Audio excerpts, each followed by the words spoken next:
Bismillahirrahmanirrahim. This video is about the recitation of Surah Al-Qamar and its importance. Surah Qamar is the 54th chapter of Quran and it's a Makki surah consisting of 55 verses. The surah begins with the mention of a great miracle where Allah describes the splitting of moon, which was one of the miracles of Prophet, peace be upon him. Bismillahirrahmanirrahim. اقتربت الساعة وانشق القمر وإن يروا آية يعرضوا ويقولوا سحر مستمر فكذبوا واتبعوا أهواءهم وكل أمر مستقر ولقد جاءهم من الأنباء ما فيه مزدجر حكمة بالغة فما تغني النذر فتول عنهم يوم يدعو الداعي إلى شيء نكر خشعا أبصارهم يخرجون من الأجداث كأنهم جراد منتشر مهطعين إلى الداعي يقول الكافرون هذا يوم عسير كذبت قبلهم قوم نوح فكذبوا عبدنا وقالوا مجنون وازدجر فدعا ربه أني مغلوب فانتصر ففتحنا أبواب السماء بماء منهمر وفجرنا الأرض عيونا فالتقى الماء على أمر قد قدر وحملناه على ذات ألواح ودسر تجري بأعيننا جزاء لمن كان كفر ولقد تركناها آية فهل من مدكر فكيف كان عذابي ونذر ولقد يسرنا القرآن للذكر فهل من مدكر كذبت عاد فكيف كان عذابي ونذر إنا أرسلنا عليهم ريحا صرصرا في يوم نحس مستمر تنزع الناس كأنهم أعجاز نخل منقعر فكيف كان عذابي ونذر ولقد يسرنا القرآن للذكر فهل من مدكر كذبت ثمود بالنذر فقالوا أبشرا منا واحدا نتبعه إنا إذا لفي ضلال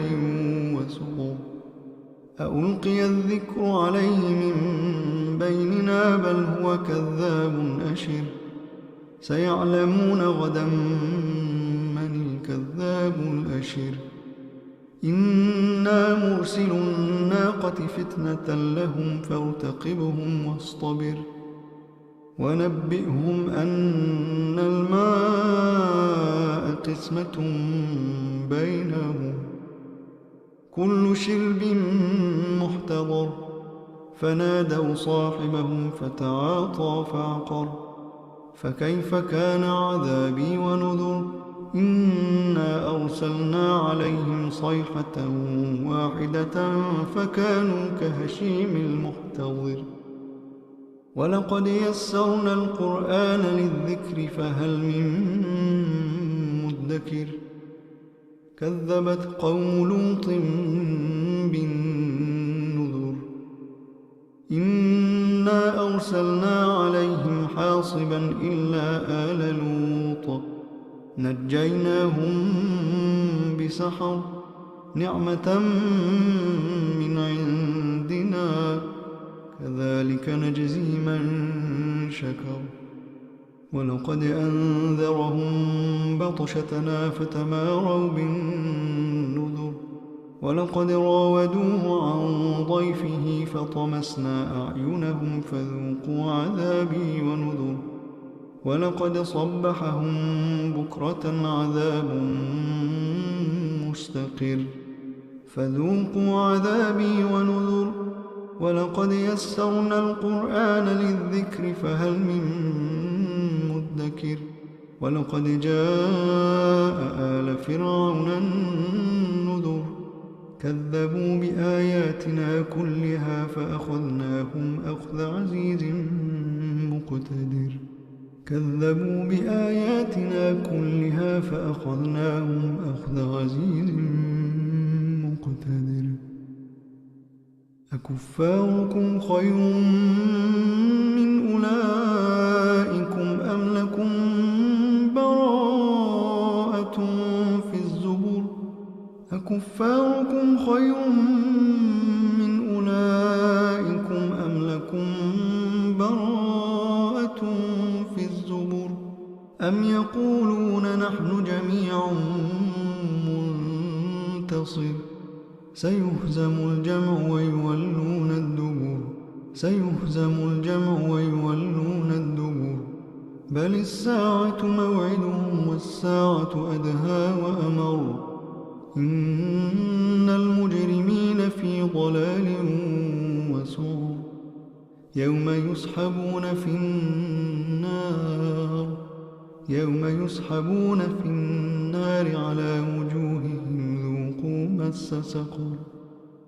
يوم يسحبون في النار على وجوههم ذوقوا مس سقر إنا كل شيء خلقناه بقدر وما أمرنا إلا واحدة كلمح بالبصر ولقد أهلكنا أشياعكم فهل من مدكر